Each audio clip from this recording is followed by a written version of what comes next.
Okay. Now we can go. Alrighty. Alright. Welcome to Reimagining Star Wars with Santa. Vega will be in here in a little bit, and we'll also be joined by our special guest, Darth Revan, here a little bit later. And when that happens, we'll let him have some time because we'll have been talking a lot probably by that time. So with that, let me do the intro, and then we can go from there.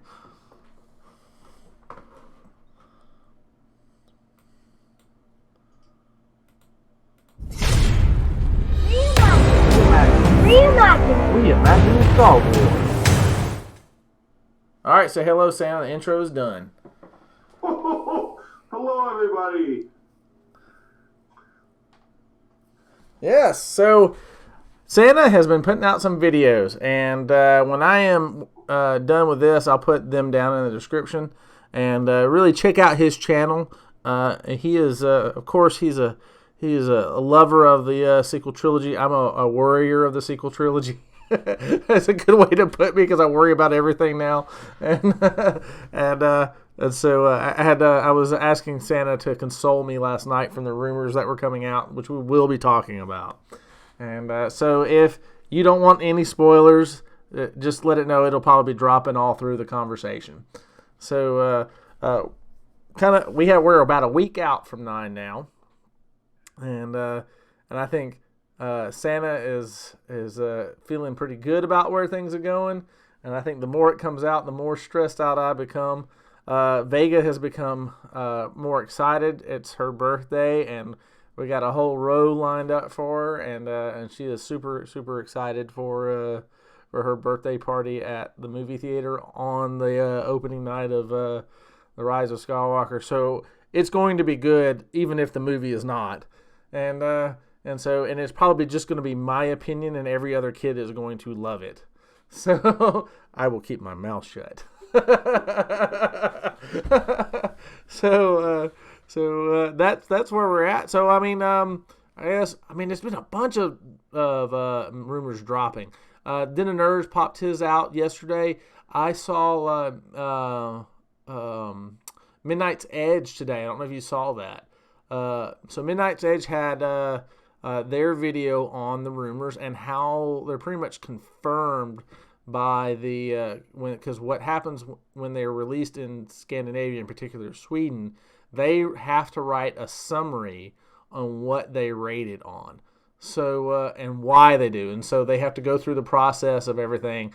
And so just about everything that has come about that we've been seeing in the rumors it was kind of brought up in the summary. So I think they kind of not necessarily contextually,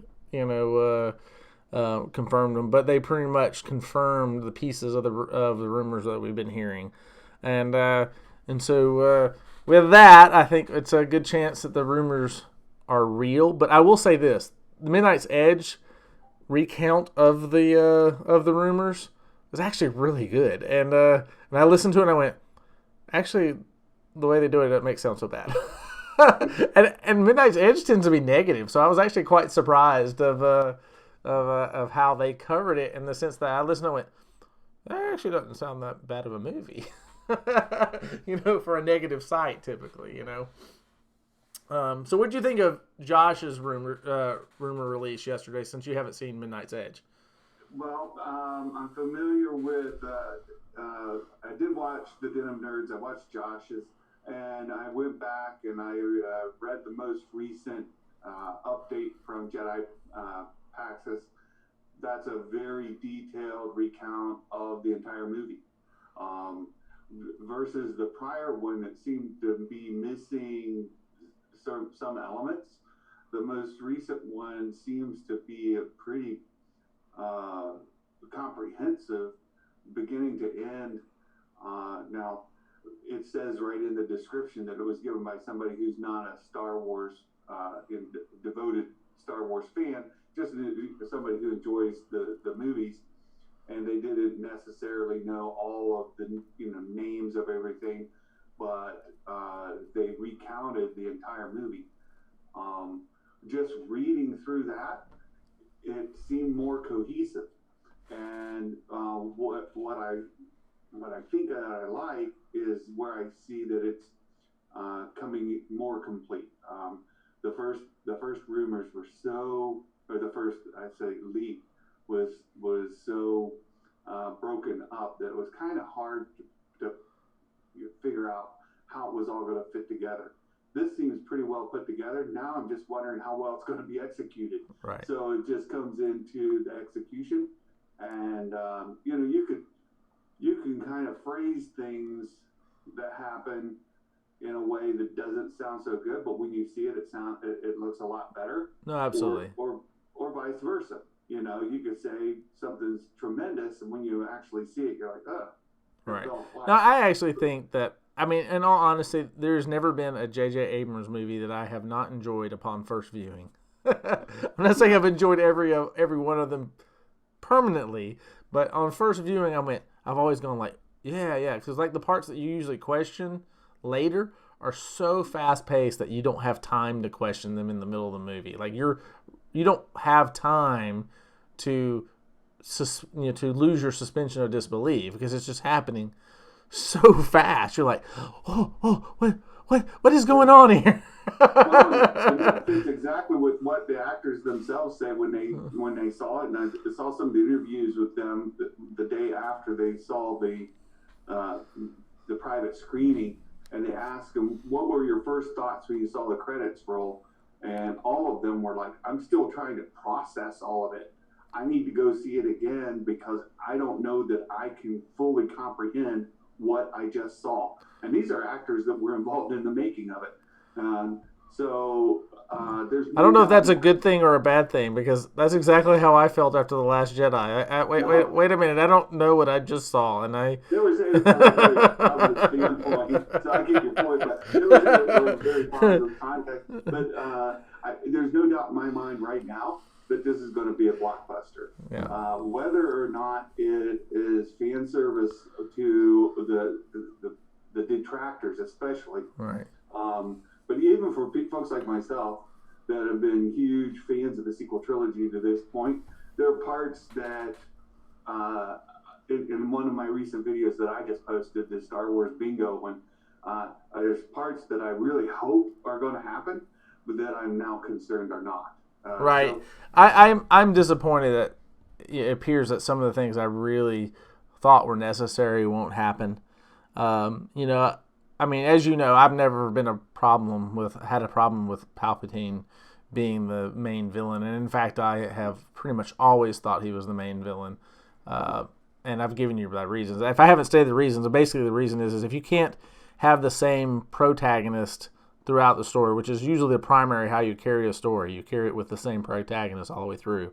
If you can't have that, you must have the same antagonist all the way through the story. It's preferable to have both. And or you don't have the same story. Right, or it's not the same story. It's a different story. That's exactly right. And so it is. We would not be dealing with the original story if Palpatine was not at the end of this. Right. Now, again, it could have been Plagueis. I mean, but Plagueis would have had to have been Palpatine the whole time, and we would never really have been dealing with Palpatine. We would have been dealing with Plagueis the entire time. He would have been the villain from beginning to end. However you want to spin it. I'm not saying it couldn't have been, but however you spin it, he must be the villain from beginning to end. Yeah. And so that's the only way to deal with it in the light of things. Now, I'll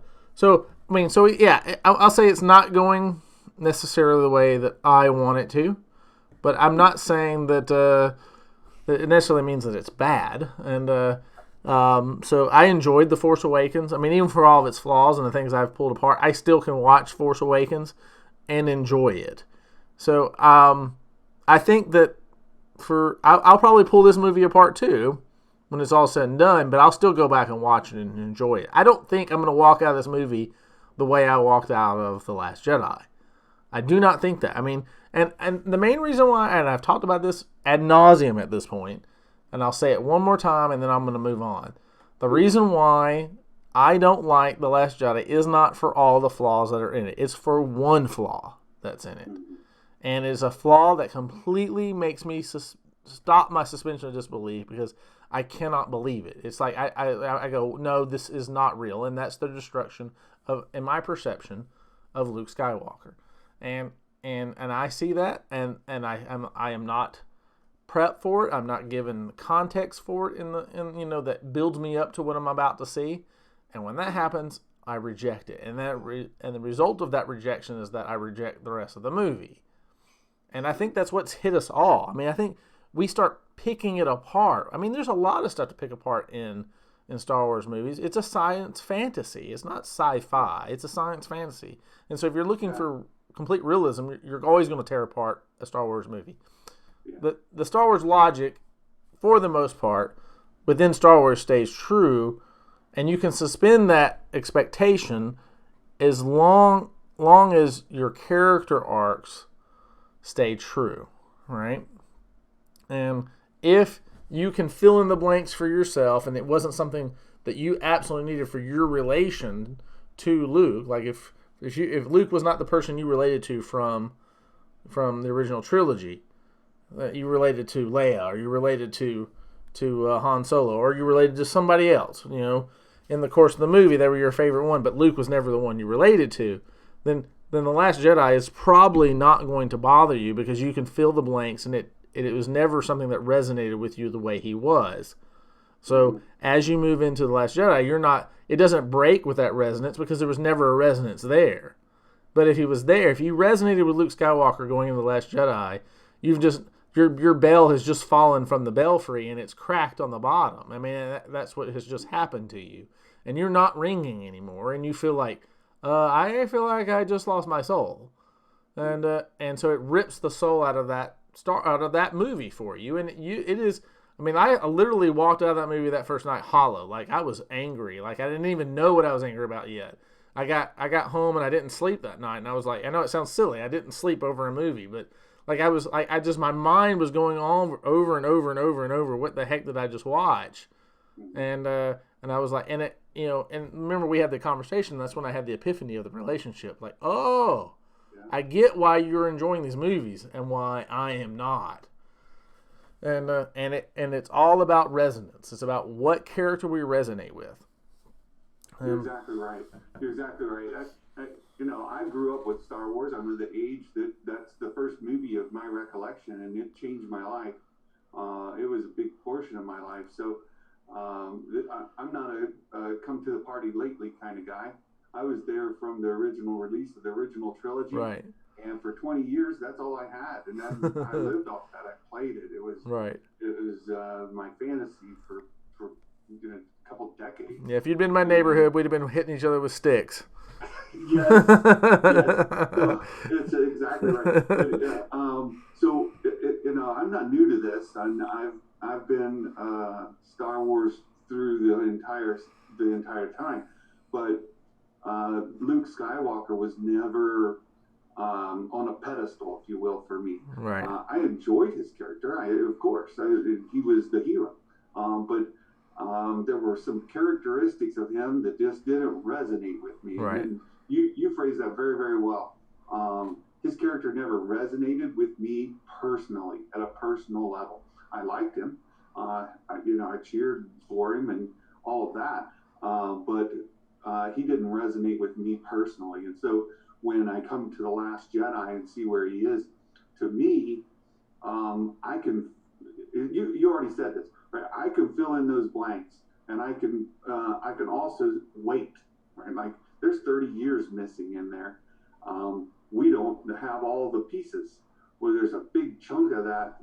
Vast majority of it we don't know yet, and I'm willing to let those pieces be filled in, where I think the bulk of the folks that are brokenhearted through that and just felt like their childhood was kind of undone to some degree from this character. There's nothing that could fill that gap, at least perceptually right now, to make them feel better about it. So The Last Jedi I enjoyed tremendously, and I still enjoy it tremendously. I watch it over and over, and I love it. But I'm so thankful for meeting you.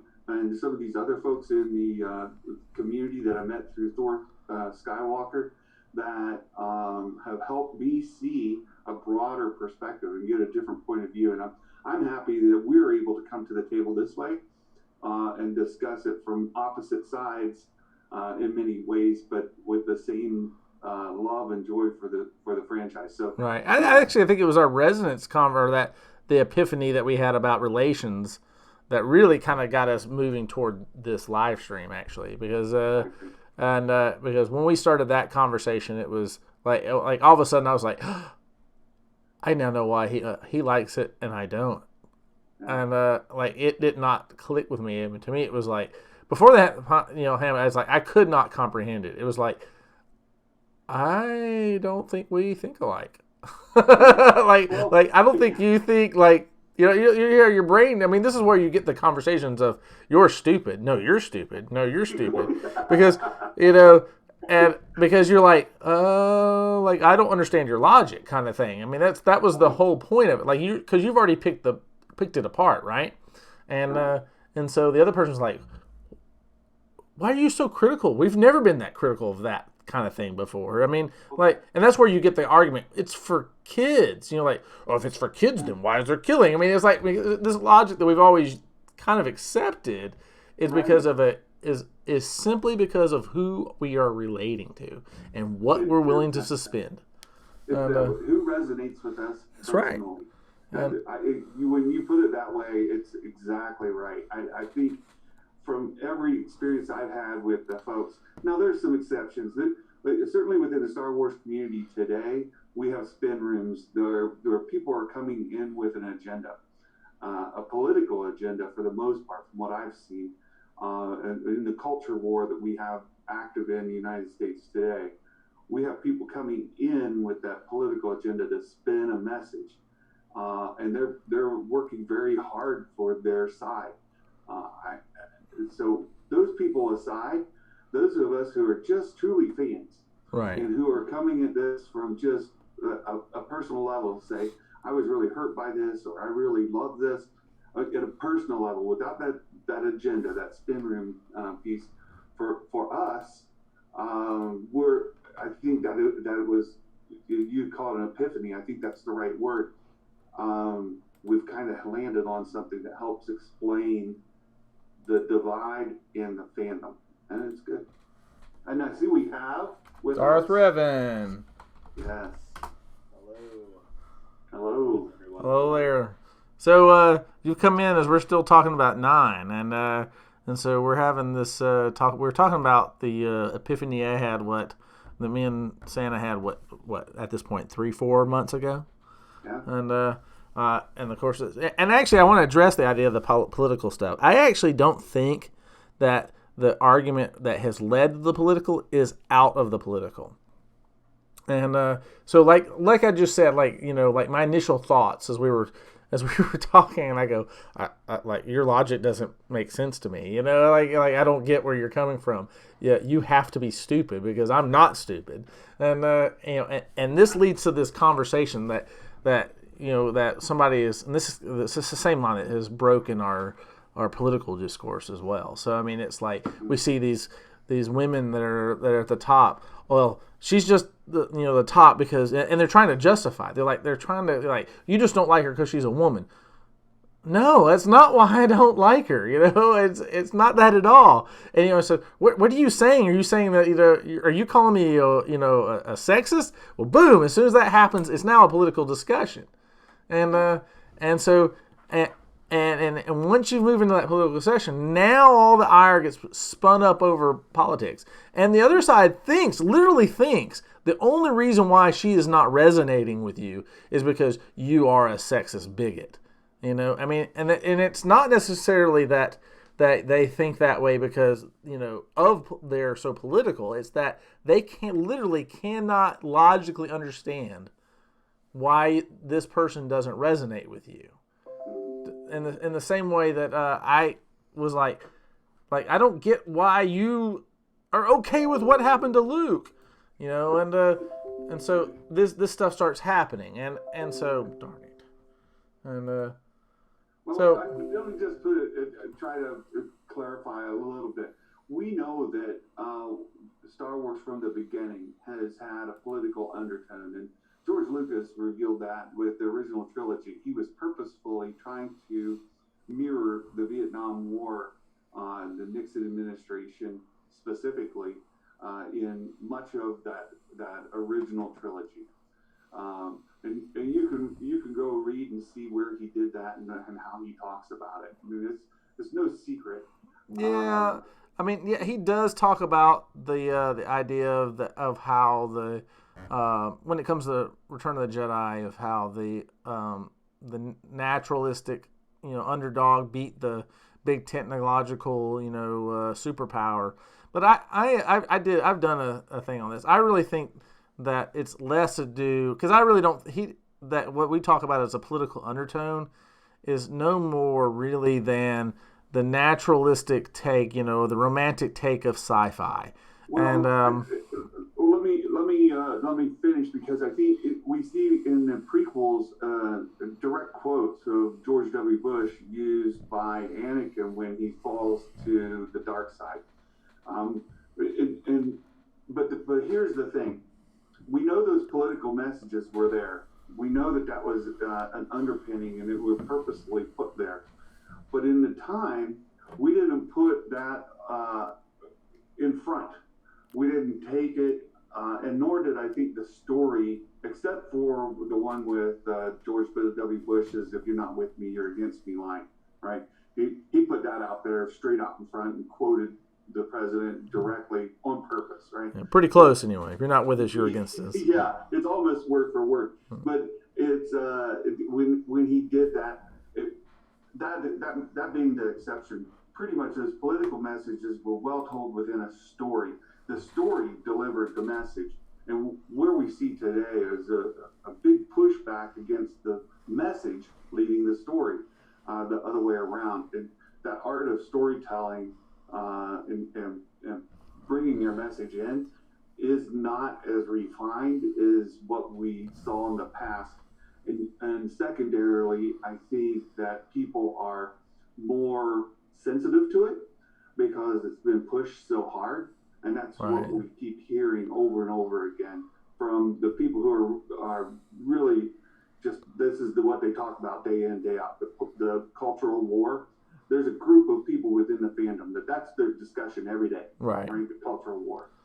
And for them, their nerves are fried, right? They're done. And anytime this comes as a lead, that's the pushback. So I get that, and I understand where they're coming from. They're not idiots, as you're saying, but and I'm not an idiot either, right? So no, right. I mean, it's just perception. It's really the inability to understand the logic of the other person. Like, I literally, until I had that epiphany of the relationship aspect, like, I literally could not wrap my head around why you liked The Last Jedi. I could not do it. I couldn't figure it out. Like, my mind, I literally had an inability to understand how you could like it. Well, that's for the same reason, that's why I sought out Thor Skywalker's community to begin with, is because he seemed like the only guy that was like talking from a perspective of trying to understand more and trying to communicate more clearly. Because I also was at a point where I can't understand why you don't like this movie. It's got all the Star Wars in it you want. And right. And people were so mad. I'm like, but it doesn't make sense to me. So it takes that extra effort. It really does, of trying to understand why can't we get on the same page? That's right, absolutely. And if you're going to, it takes effort to find peace. You can't expect one side to simply capitulate. Yeah. I mean, that's unrealistic, and it's only going to lead to what we saw. Yeah. And here's the thing. I kind of think that what we were talking about today. Well, before I go into this, because I could talk forever. So on this whole, and and we're probably beating a dead horse. But that said, Revan, what do you see what we're talking about when we talk about the what character you relate to and how that affects your perception of the Star Wars? Yeah, for sure. So for me personally, growing up, I didn't really identify with Luke Skywalker. I always identified with Han Solo. I've said this before. So whenever I saw Force Awakens, at this time I would consider myself more of a casual fan. With Star Wars is just a big part of my childhood. But seeing Force Awakens and watching Han Solo get killed, I mean that broke my heart. I went home in tears. But with The Last Jedi, Luke Skywalker turned out to be the least of my worries because I didn't identify with him beforehand.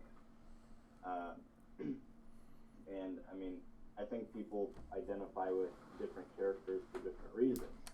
I know that Sansa has a deep connection to Rey for his own personal reasons, and I mean that's perfectly fine.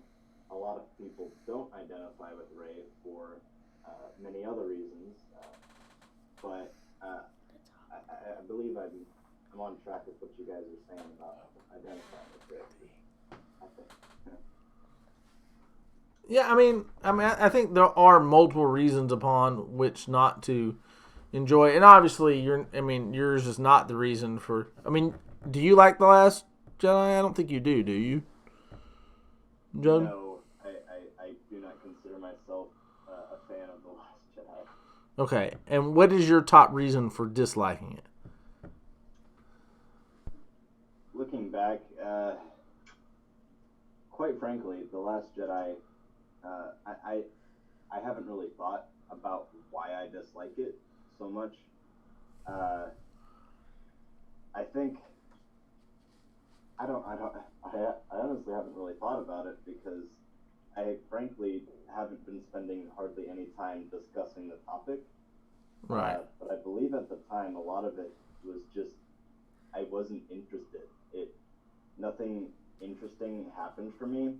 I mean, Rey was still a good guy, and Kylo was still a bad guy.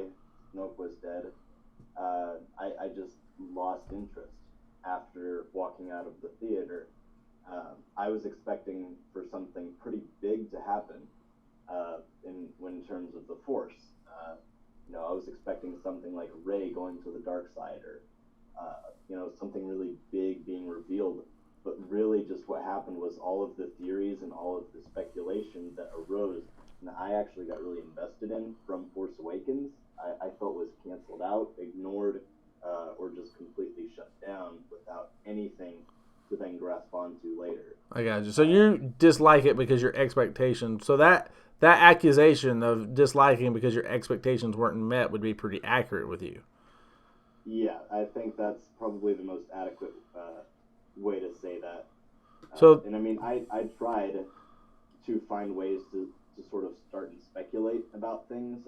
I remember completing the Battlefront 2 campaign, and in that game, Luke finds a little compass, and that compass made an appearance in the movie. So I was trying to speculate about that, but I just couldn't find any interest in it. You think that compass is a wayfinder? I don't know. Maybe it's a bounty fob. We just don't know. It's a bounty. Oh, but bonus point there. It's the bounty fob to Yeedle. The Mandalorian was there the whole time. That's fantastic. That wasn't really Yoda. That was Yeedle actually. That was Baby Yoda. This is Baby Yoda that pulled the lightning down. Absolutely brilliant. Point for Revan. We got to put a point score up somewhere. Yeah, we do need to start getting a point score up. Ding! I just think it was my expectations were not met, and I mean, I think I would have been okay with that had they given me something new to latch onto, but I just really didn't feel any interest. And if I had to blame one thing, I think it would just be, at least from my perspective, I saw that the creator, Rian Johnson, wanted to fit as much story-changing details as he could into his one film, because he only had one shot at his Star Wars at this time. He wanted to do as much as he could to tell his story in the one movie, without really caring about what might come later, because that's not his story. He wanted to tell his story. And, I mean, fair enough to him, because George Lucas, I mean, he would steamroll anything that wasn't a part of his story to tell his story. I mean, that's the way that he would do it, and that's the way Ryan did it. But people always have an issue with that.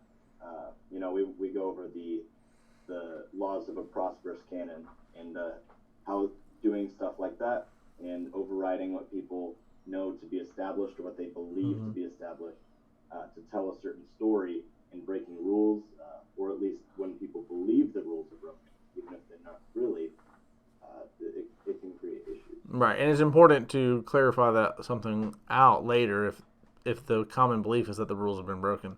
And you definitely got to clarify it in people's minds to help bring peace. You raised an interesting point in there, and I'm just thinking it out as you said it.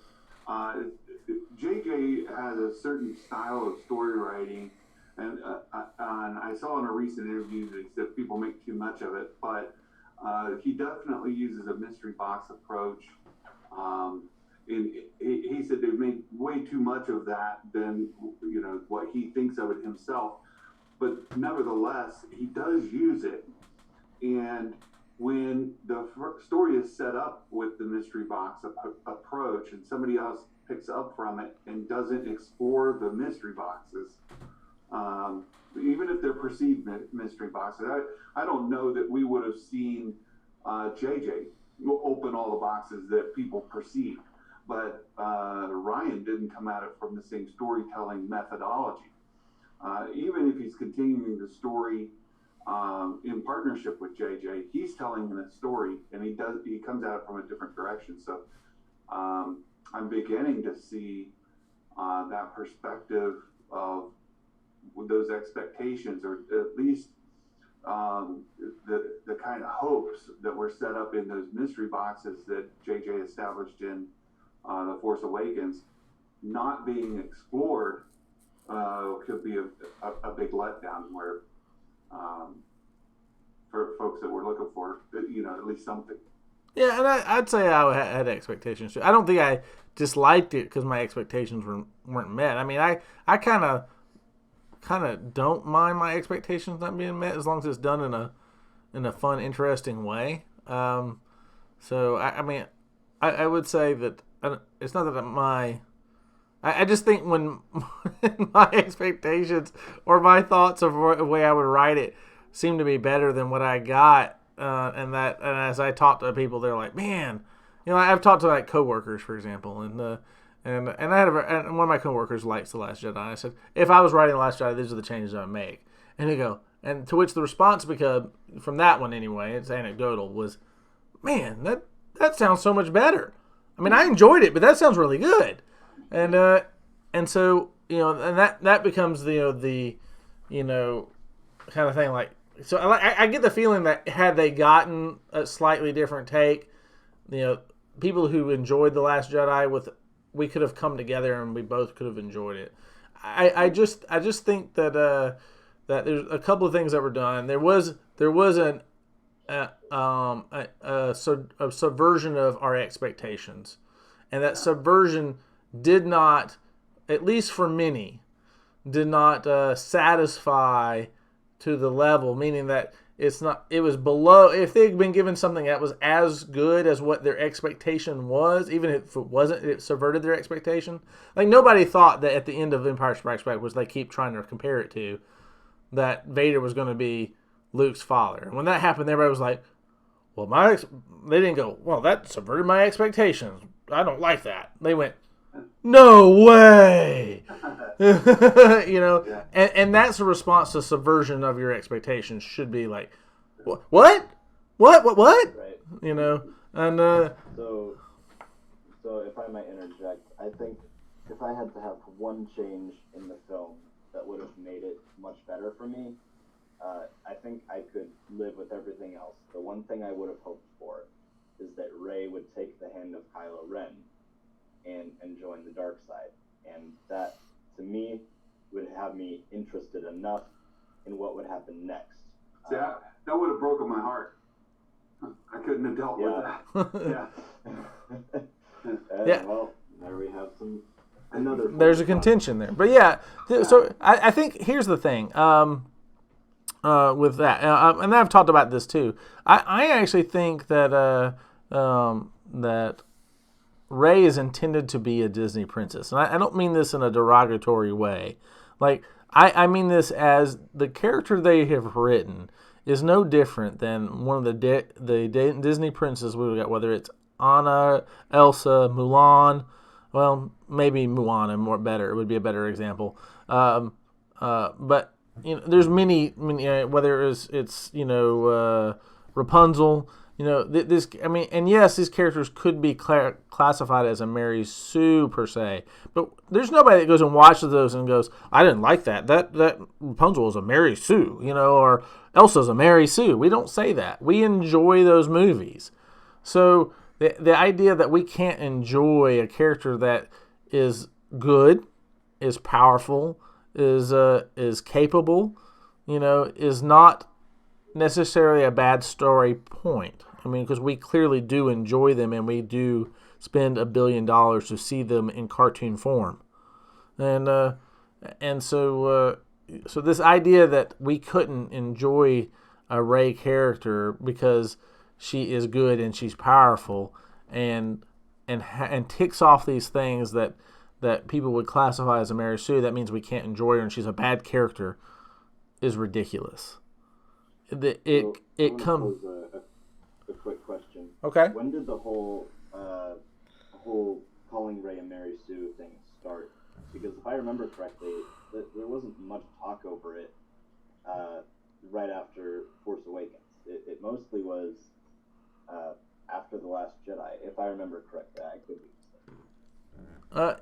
Yeah, it did come out at the Last Jedi, but it was beginning in The Force Awakens. But what people did was they held off in making that accusation to see what came out in The Last Jedi. So they were like, well, we'll get an explanation for why she's so powerful in The Last Jedi. Which that's right. And then of course we didn't. Whenever they see Luke not doing anything super big, and they see Rey doing all this stuff, it's like, that's an issue. And people have an issue. Yep. So what do you think about that, Vega? I was gonna say about earlier when you said if the one change you thought you could go through that you can make about The Last Jedi. Yeah. What Darth Revan said. I was thinking if Rey took Kylo's hand, wouldn't that mean the child or Leia would be the real hero? I don't know. Maybe. Maybe Ben would end up being the real hero. We don't know. But she would have gone to the dark side. What would have happened if Rey went to the dark side for you? Would you have not liked Rey anymore? Or you still think that's cool? I still think it's cool. Okay. So she wouldn't have been heartbroken like you, Santa. She'd have been like, okay, that's pretty cool. No, I have always preferred my heroes to be strong moral compass, good, right? I prefer them to be good. So I've always been a huge Superman fan and not Batman. I never liked Batman. He was okay, but to me, almost an anti-hero. Never liked him at all. Right.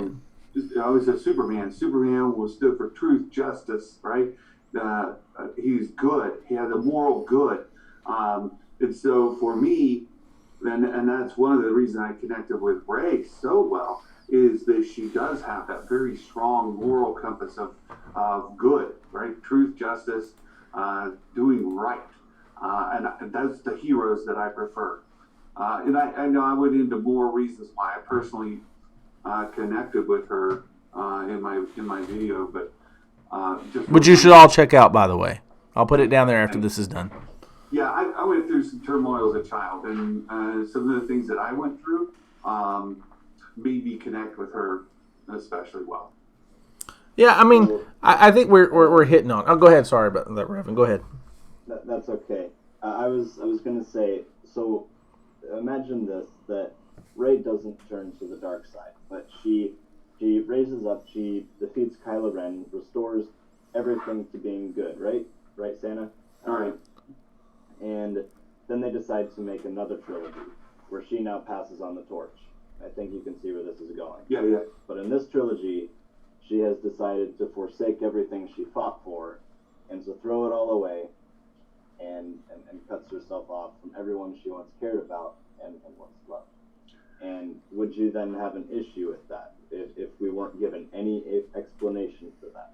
That's it's hard to put myself in those shoes. I see exactly what you're talking about.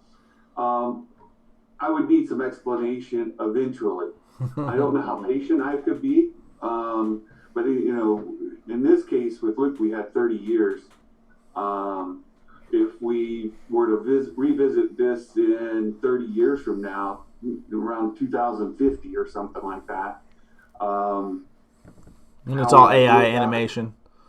Yeah, I'm not sure if there would be reason to understand why she was so dejected. Now, I can tell you, I went through a severe period of depression in my 40s. It was very hard for me, very, very hard for me. That's because the Christmas spirit was low, Santa. We had to work on that. It was before I received the calling to be Santa Claus. So it was right before that. When I started being Santa, and I got the calling to be Santa. That's what restored a lot of joy to my life, right? And kind of returned things. But that being aside, I understand that you can go through a period of depression and severe dejection at a point in your life later. So might I be able to accept Rey 30 years from now being dejected and withdrawn? Maybe. Yeah. It's hard to say in a vacuum. It would need explained.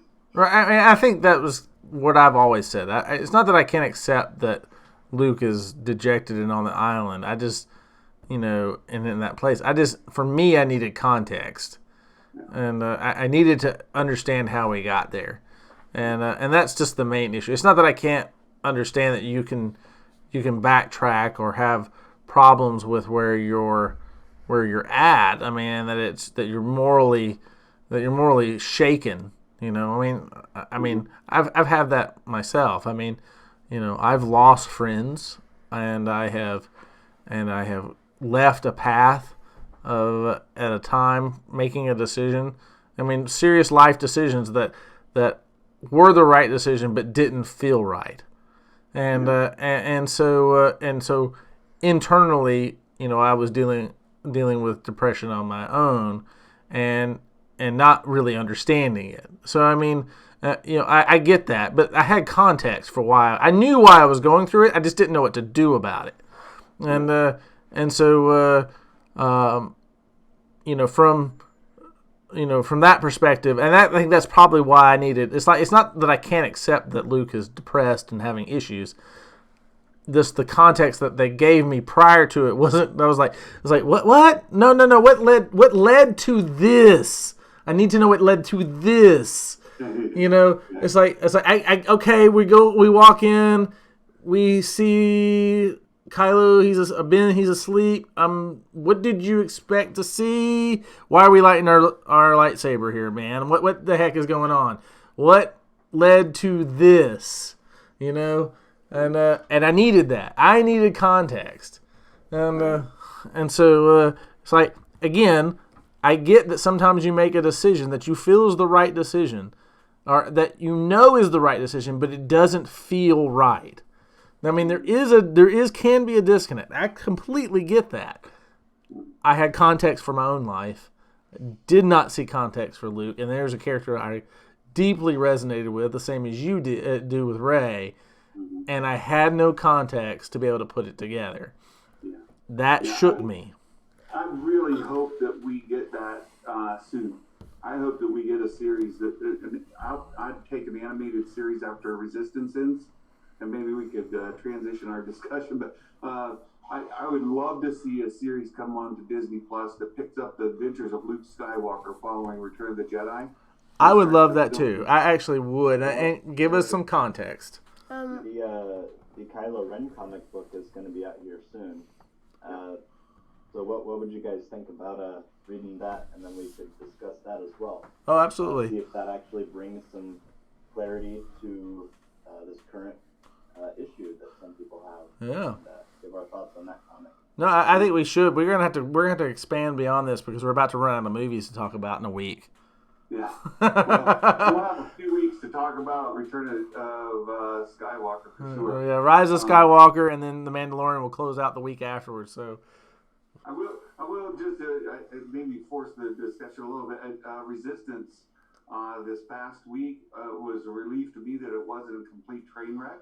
I was worried about it with where it was supposed to be curse upon Kaz, but it wasn't a complete train wreck. It was just another disappointing episode, which may sound funny, but it's to me a relief. It's a relief that it was just disappointing. But, I'm so happy it wasn't a complete train wreck. It was just disappointing. Yeah. Well, I didn't want to see more regression of Kaz going back to bumbling idiot, right? And we didn't get that, which was great. And the preview for next week has me completely stoked. He's going to be on a resistance or on a first order ship. He comes in contact with Hux, and the preview I saw looked great. There's a little trailer out there if you haven't seen it. It looks really good, and he looks competent. Oh, that's fascinating because that means most likely if he's coming into contact with Hux, it's after The Last Jedi. Yeah, it would be. So I'm really, really excited for this week's episode of Resistance. I'm relieved the last week didn't suck, but this next one got high hopes. So we'll see how it goes. I gotta catch up though. I wanted to be able to talk to you about it, but I haven't caught up on it. I've fallen behind. And, I was like, oh. All right, so we've all seen episode 5, correct? Yep. Correct. Yeah. All right, so let's, or I should say, chapter 5. All right, so I'm gonna bring Vega in. She has just recently watched it because I failed to show it to her over the weekend, and let her go with it. And we got about 10 minutes before I have to put her to bed. So let's go ahead and let her talk, and then we'll have on the Jared call now. We're gonna end it in 10. Okay, sounds good. All right, so go ahead, talk about what you just saw. I think it was a pretty good twist in The Mandalorian, where how that man who gave him the job, turned on him. Toro. Yeah, Toro. Mm-hmm. That Toro turned on him when she told. And he shot the assassin, right? Mm-hmm. That way he'd get double. Well, so yeah, he would get more prize and have a bigger name in the Bounty Hunters Guild by bringing in the Mandalorian, right? Mm-hmm. So he double crossed the Mandalorian, right? Mm-hmm. Well, not only that, but he could still reclaim the bounty for the dead assassin. Right. Yeah. So it's a double. I guess she's right. She said double. She got a double thing. Yeah, she's right. And so yeah, good insight there. And so did you see the boots that walked up at the end? Remember at the very end, person checking the neck. Did you see that? Oh yeah. Who do you think that was? Do you know who that was? Who do you think it was? Checking her neck to see if she's alive. Any ideas? No? The pigeon from a trailer. The pigeon from one of those spy trailers. That doesn't make sense, though. That's not in Star Wars. It could be. His Do we brother. all want to vote on who we'd like to see? Who's Boba Fett, his brother. Oh, I get what you're saying. That's his brother. His brother Mandalorian. I actually got a Boba Fett bag for school. She does, actually. She's really into the Mandalorians. Personally, I'm rooting hard for Cad Bane. I would love it to be Cad Bane. Yeah, I personally think it's probably going to be one of the characters, probably Carlos Esposito or Bill Burr's character, more likely than not. But I mean, cause I just don't think they would bring in the Boba Fett, because the Boba Fett will just suck the life out of this. I mean, it will be exciting, but unless they bring him out immediately, it'll suck the life out of the main character. Cad Bane's a gunslinger. Yeah. You know, it's got to be him. Well, anyway, it doesn't have to be. But No, I agree. I love Cad Bane. If they brought Cad Bane in, I'd be like, oh, it's on. I mean, I'm with you. I mean, people who wouldn't know who he is would have to have that introduction to him, but everybody who knew who he is and what he's capable of would be like, oh, this is it, this is it, this is it. I think Bane would be an easy character to introduce. He already has that gunslinger look, and considering the title, what was the title of the actual? The Gunslinger, yeah. Yeah. That makes sense. I actually didn't think about that. Any gunslinging? Neither did I. Did we? Not at all. At first, 2 points for Revan. Wow, he's killing it. he's winging it today. So that's who it is. I think he's right. I didn't even think about that. Those Star Wars message boards will explode. Explode. Yeah. I just hope it's not Boba Fett. I think the Magic Maker, you nailed it. I think if they brought in Boba Fett, it would defeat the whole purpose of the show, in my opinion. I mean, creating a different character who's effectively what Boba Fett should have been, which is this Mandalorian bounty hunter. But, I mean, to bring in Boba Fett, I just don't see it working. I mean, they brought in characters who we know into, like, Rebels. They brought in Ahsoka. They brought in Maul. And why do people watch a lot of those episodes? A lot of people just watch them for Ahsoka, for Vader, for Maul. They honestly don't care now about, like, Ezra and Kanan and some of those other characters when those other characters are on screen. True, but I tell you what, Twilight of the Apprentice was awesome. Oh, for sure. I'm just saying, it was really awesome. When a magic maker asked me who checked the girl's neck, at first I thought it was from that spy trailer, that black guy who was a spy. Oh, so you didn't think it was part of the story? You thought you were getting a commercial? Oh yeah. Cause like there was part of the trailer that he would like hit the bad guy's neck and he was knock like, him out. he's like night night. Yeah. And then when he was so you didn't actually think that was part of the story. You thought you were watching a commercial at that point. Yeah. Okay. Well, I guess it was kind of subtle at the end. I just don't think there's commercials on Disney Plus. I haven't gotten a commercial. You haven't? I thought it was a Hey, commercial. is it this Tuesday that we get a preview of or tomorrow or Friday that we get the preview of episode 9? No, that's next week. So on Tuesday? Yeah. Because I know we're getting the episode or chapter 7 on Tuesday. Right. So that's when we're getting the preview of episode 9. Oh, well, good. So that's what we'll talk about Wednesday prior, because we're going to be super hyped for. We got 2 episodes. That's right. We've got Friday and Tuesday by next Wednesday. Yep. So next Wednesday we'll be able to talk about that. Can I tell him I'm seeing it on my birthday? Yes, absolutely. I'm seeing it on my birthday. Rise of Skywalker. We have the whole row bought out, don't we? Yes, we have a row reserved just for us. A happy birthday for Vega on the 19th. So I'm turning 10. Woohoo! I'll send you a happy birthday video as Revan. So yes. So I mean, and obviously we really love our Mandalorians here. So we love this show. I mean, I think I mean, I won't say the show is perfect, but it is clearly meeting my expectations. And I've got my Mandalorian that I got from Reimagining Star Wars. oh I got yeah, it right here. that's right. You won our contest. You didn't That's tell right. me. Yeah, that was like one of the points we started first meeting Santa. He joined us and we started chatting, and he won the contest, and I love and it. now we live stream together. It sits right in Santa's workshop every day. I love it.